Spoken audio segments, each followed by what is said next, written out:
Mhm. Pertumbuhan ini adalah tantangan kita yang paling asik, yang bisa memastikan kita bisa survive dalam persaingan. Oke, kembali lagi di Success Talk Total Quality Indonesia dan kita akan berbincang-bincang kembali dengan Bapak Insinyur Mujiaman Sukirno. Halo Pak Mujiaman, kembali lagi ya. Halo, ya Halo siap. ya. Pak Mujiaman, ya kalau tadi di part pertama kita sudah banyak sharing tentang success story-nya Pak Mujiaman ya Pak ya sampai hari ini.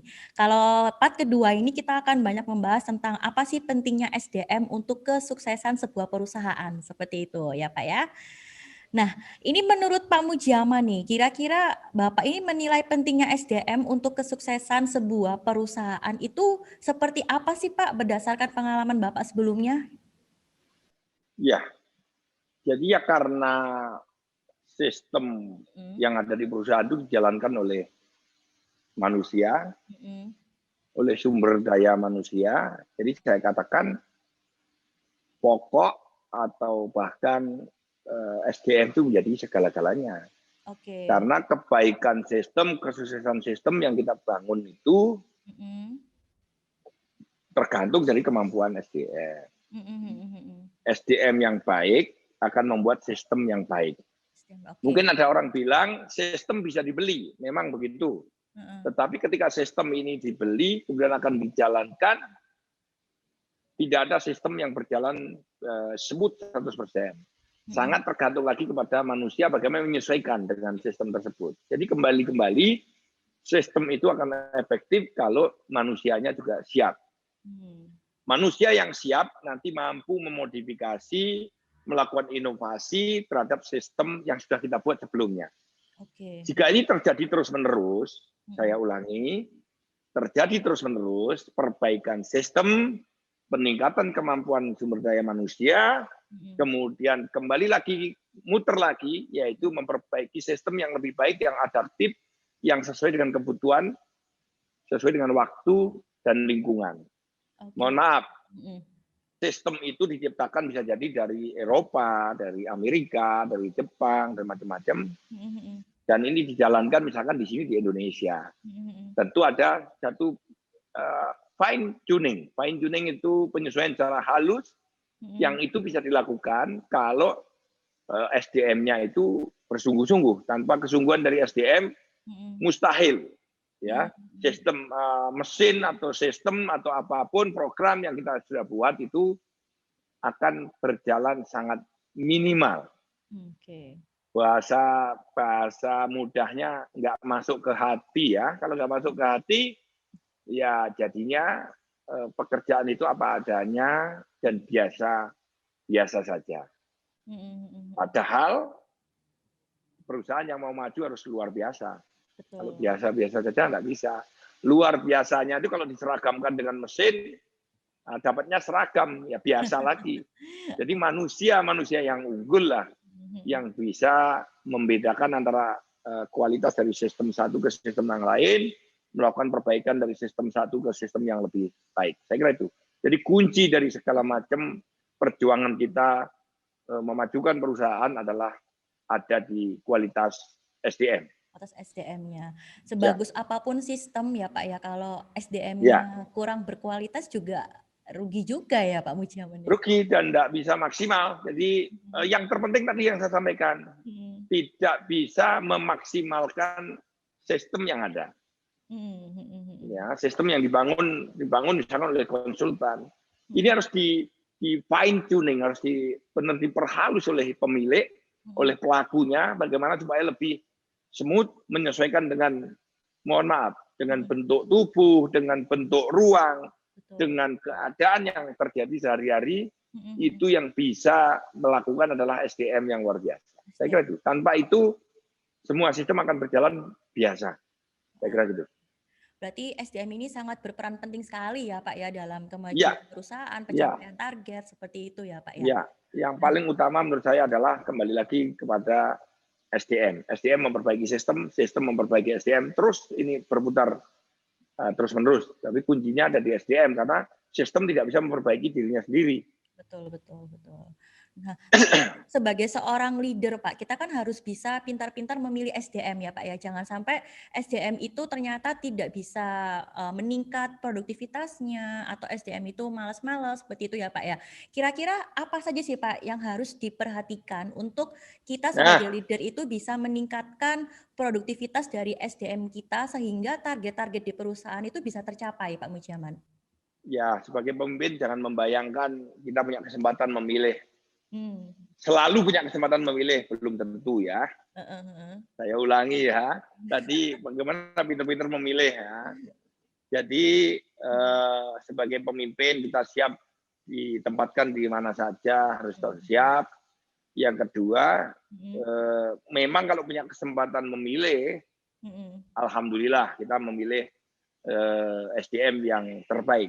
mhm, mhm, Kebanyakannya adalah apalagi dalam situasi seperti ini, mhm, mhm. banyak sekali lingkungan-lingkungan yang adanya seperti itu harus kita hadapi. Betul, betul. Perputaran, perpindahan pemimpin kita lihat ya, kita lihat perpindahan pemimpin sekarang semakin cepat. Ada menteri, ada dirjen, Mhm, mhm, mhm. ada apapun, direktur-direktur di BUMN itu hanya nggak sampai 5 tahun, hanya beberapa tahun harus berpindah, harus berganti tugas.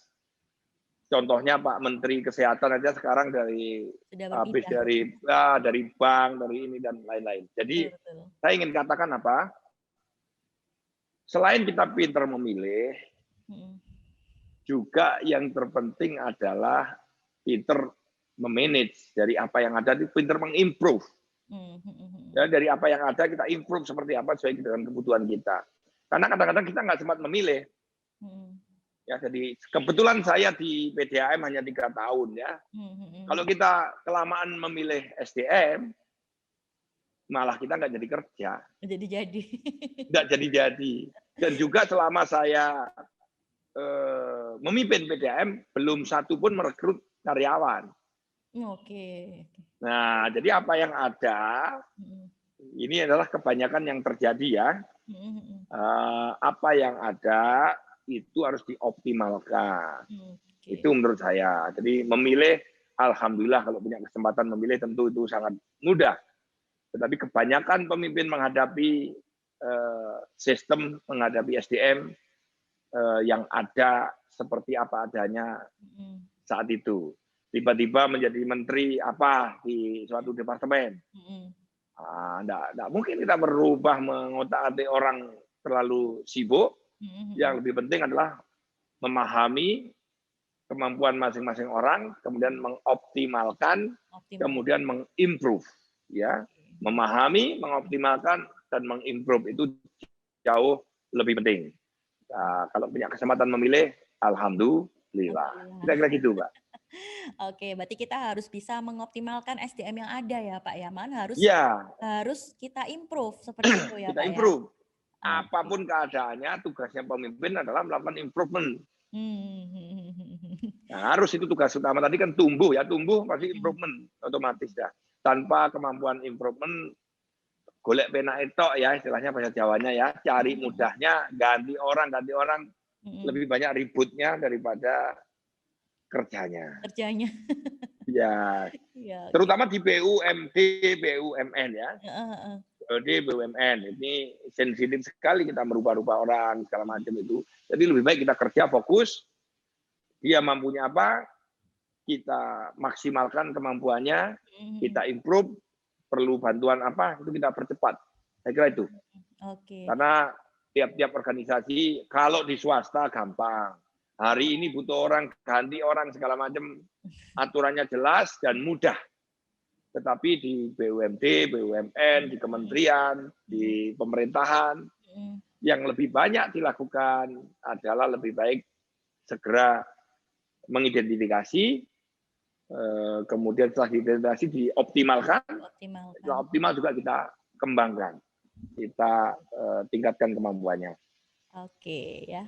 Nah, Pak, dalam perjalanannya ya, Pak, ya, pastinya SDM itu kan berbagai karakter ya, Pak, ya. Gimana sih, Pak, Ya, caranya Pak Mujaman ini membuat strategi untuk meningkatkan produktivitas SDM bagi orang-orang yang mungkin comfort zone, Pak, ya.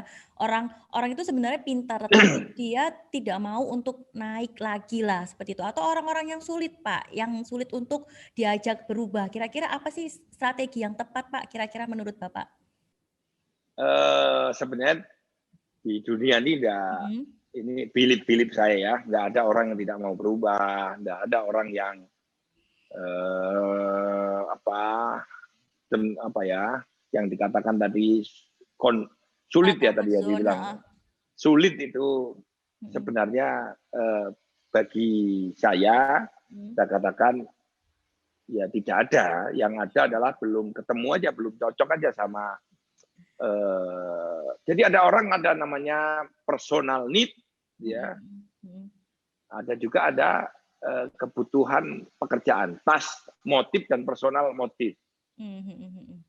Nah, personal motif itu juga kita perlu penuhi, task motif juga kita perlu penuhi. Mhm mhm. Ya, jadi sebenarnya itu belum ketemu menurut saya. Mhm. Hampir semua orang yang saya temui, orang ini selalu ingin lebih baik sebenarnya.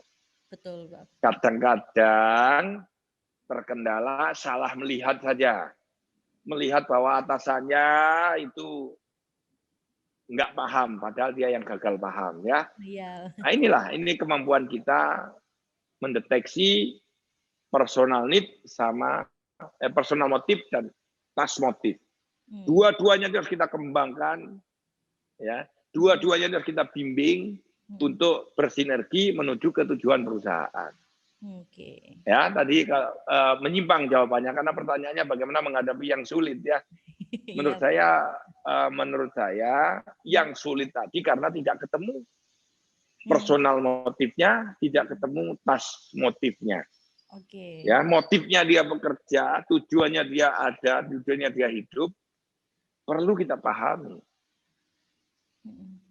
Ya, kalau ya seperti itulah, itu teori positifnya seperti itu, harus kita lakukan semacam itu, semakin cepat semakin baik, perlu bantuan berapa orang untuk mengidentifikasi itu, ya itu harus kita kerjakan dan hampir semua orang yang saya hadapi akhirnya bisa menyesuaikan dengan apa yang kita harapkan. Saya kira itu. Oke ya, berarti ya itu tergantung kita juga Pak ya sebagai leader harus Iya, mengerti ya Pak ya, ini sebenarnya maunya seperti selain apa gitu ya. mengerti, kita Mhm. punya tanggung jawab. Kita Mhm. hidup ini harus berguna buat orang lain, Mhm mhm. terutama buat bawahan tadi ya. Mhm mhm. Bawahan yang nggak ada tuh manusia itu pengen pasti harus bersaing, harus Mhm. terus tumbuh sama kebutuhannya semakin meningkat.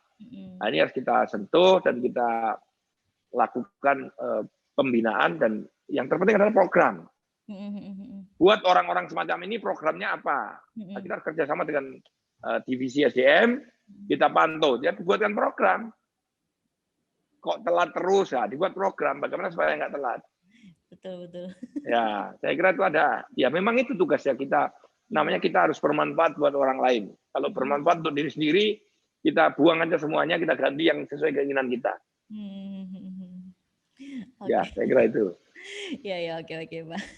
Nah, Ya, itu kan tadi prosesnya ya, Pak, ya. Nah, ya, kira-kira ya. kalau misalnya kita mau meng-improve SDM kita, itu menurut Pak Mujiaman, kira-kira penting nggak sih, Pak, kita sering-sering mengikuti pelatihan untuk SDM-SDM kita ya? Contohnya kan kemarin kita bersama perusahaan Bapak sebelumnya kita sempat improve SDM-SDM, Bapak seperti itu ya. Ya, Kira-kira ya. seberapa penting sih, Pak, menurut Pak Mujiaman? Kembali sebelum kita pilihkan atau sebelum kita tentukan Mhm. pelatihan-pelatihan atau program-program, yang terpenting juga kita eh, lakukan approach pendekatan terhadap orang-orang tersebut. Betul. Mhm Kita sounding apa kebutuhan mereka sebenarnya, apa mhm. impian mereka. Mhm. Nah, biasanya kita dengan sounding begitu akan keluar. Mhm mhm. Saya disuruh begini-begini, tapi saya nggak punya bekal ini. Nah, kan itu akhirnya keluar. Seolah-olah bahwa kebutuhan training itu adalah berasal dari mereka, Mhm mhm. tidak semata-mata dari pemimpin. Pemimpin, oke. Saya ulangi ya, Mhm. ini perlu sebagai pemimpin harus membuat seperti itu. Untuk menyadarkan bahwa posisi dia sekarang ada di mana, tuntutan ke depan ada di mana, kekurangannya apa, mereka harus mengidentifikasi. Ya, meskipun kita bimbing, tetap kita bimbing, tetapi arahnya adalah bahwa kebutuhan training tersebut adalah kebutuhan dari mereka sendiri. Ini harus kita, ya itu kita motivasi agar mereka menentukan sendiri. Ya, menentukan diri, menemukan motivasinya sendiri.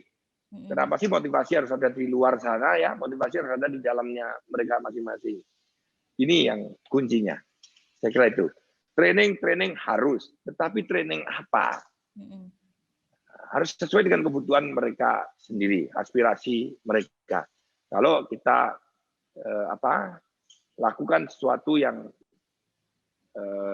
terlalu jauh dari apa yang dia pikirkan, maka mereka juga akan menjadi asing terhadap apa yang dia terima. Betul. Nah, bayangkan kalau training yang kita lakukan adalah training yang diidam-idamkan oleh mereka. Mereka sudah, ya Malah mereka nggak dengan, nyambung ya Pak. ya ketika mau datang tuh dia, ayo segera kita datang, saya pengen sekali training ini. Kita pancing dulu, harus selalu kita lakukan itu, harus ada ketelatenan, ada sosialisasi, yang kita lakukan bersama-sama. Saya kira itu. Oke, berarti kita harus tahu ya Pak ya, kebutuhan dari SDM itu biar trainingnya tuh cocok ya Pak ya, jangan sampai Ya, kita memberikan training yang malah nggak nyambung kayak gitu ya Pak. ya supaya lebih bagus Lebih dibantu. bagus. Sekarang kan udah banyak konsultan untuk mengidentifikasi itu, bisa dibantu. Juga dari Departemen SDM sudah ada yang khusus melakukan identifikasi itu, apa tugasnya sekarang, apa cita-citanya maksimal, the ultimate goal-nya dia apa, gap-nya ini kurangnya apa. Ini harus berangkat dari orang tersebut. Jadi nggak tiba-tiba keluar training ini itu enggak. Ya, diberi dulu, diidentifikasi dulu dengan baik. Sehingga training yang kita berikan itu akan berangkat training sudah senang. Wah, saya akan bisa ini. Saya akan tahu ini dan saya akan lakukan apa. Nah, berbeda sekali kalau kita berangkat training, ini apa lagi nih? Nah, maka dia akan menjadi resisten. Saya kira itu, Mbak. Oke. Nah, terakhir Pak ya, di part kita yang kedua, kira-kira apa sih Pak harapan dari Pak Mujiaman ya untuk para SDM-SDM yang saat ini masih bekerja ya Pak ya, dalam menyikapi perusahaan yang mungkin kondisinya ini masih belum normal, apalagi masih terdampak dari adanya COVID ini ya Pak ya. Gimana sih Pak memberi pengertian kepada SDM-SDM seperti itu? Yang pertama, bagi panjenengan semuanya profesional, karyawan yang masih bekerja hari ini, detik ini masih tercatat sebagai karyawan dan masih mendapatkan gaji sesuai dengan haknya, kita semua harus bersyukur. Puluhan ribu, ratusan ribu orang sekarang sedang berlomba-lomba untuk mendapatkan pekerjaan, sekedar pekerjaan saja. Nah, jadi saudara, teman, kalian semuanya yang sekarang sudah masih bekerja dan masih mendapatkan remunerasi sesuai dengan haknya, ini ada sesuatu yang luar biasa. Nah, hak-hak yang saudara dapatkan hari ini jangan dikira akan selalu melekat dan selalu Anda bisa dapatkan. Tantangan ini sangat luar biasa, ya, sangat luar biasa. Volume dari berbagai macam bisnis secara sengaja dikurangi. Ingat ya, restoran dari 100% harus beroperasi 25%. Belum lagi waktunya dibatasi. Ya, ini berarti apa? Berarti volume sales kita pasti turun. Ya. Berbagai macam hal ini adalah memaksa. Apa aja yang ada di laut, yang ada di udara, penerbangan, transportasi, apapun yang ada sekarang ini dengan sengaja seluruh dunia sedang mengurangi. Kalau Anda termasuk orang-orang yang belum terkena pengurangan, maka yang Anda lakukan harusnya adalah melakukan inovasi. Ya, Mm-mm. melakukan inovasi agar pekerjaan-pekerjaan yang sekarang saudara lakukan lebih memberi nilai tambah terhadap perusahaan. Tanpa itu tinggal menunggu hari, bahkan jam, sudah pasti banyak yang sudah pasti perusahaan itu akan menurun. Maka kalau perusahaan hari ini diisi oleh orang-orang yang inovatif, orang-orang yang bersungguh-sungguh, yang bersemangat, orang-orang yang bersyukur atas keadaannya hari ini, maka ini akan menjadi perusahaan yang lolos dalam saringan, ya, saringan pandemi COVID-19, termasuk panjenengan juga nih, ya. Kalau hari ini masih mendapatkan pekerjaan baik, ini harus kita syukuri, dan setiap waktu yang ada untuk kita lakukan untuk melakukan perbaikan atas diri kita, berkinerja lebih baik, kemudian lebih baik dari hari ini, lebih baik dari perusahaan yang lain juga. Kita harus noleh kepada kompetitor dengan berbagai macam parameter kinerja, ya. Kita harus lihat. Ya, kalau hari ini sungguh sangat sulit, saya tahu persis, apapun bisnisnya, tantangannya sangat berat, ya, volumenya diperkecil, kemudian daya belinya sangat rendah, ini akan menjadi tantangan. Kalau kita bersyukur, cara kita mensyukuri yang paling baik adalah bekerja maksimal. Ya, cara kita mensyukuri terbaik adalah bekerja maksimal sesuai dengan porsi masing-masing.